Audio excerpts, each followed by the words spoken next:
अहिलेको केटाहरूलाई हामी चाहिँ अलिक छिटो बिहा गरेछ क्या हो अहिले केटालाई ज्वाइँले सानो फेसिलिटी के हुँदैछ केटाको त्यही त हो राजु दा हामी सानो छिटो बिहा गरेछ अहिलेको ज्वाइँ बस्ने जग्गा देऊ न अहिलेको ज्वाइँलाई सानो फेसिलिटी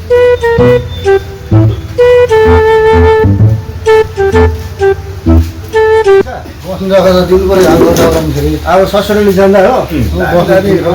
हो के खान्छौँ त्यस्तो ल्याइदिन्छ हो हाम्रो पालामा त छैन नि ज्वाइँमा त यहाँ ढङ्गा नखाने हो लुकी लुकी बस्नु पनि लुकी लुकी बस्नु पनि ससुरले गएर चिया खानु पर्ने हो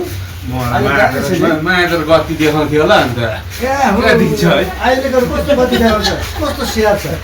त्यस्तोहरू कहाँ छ अहिले अझै तँहरूले मलाई थानामा हालेको होइन अब तँहरूलाई म कसरी पछाउँछ मैले जाने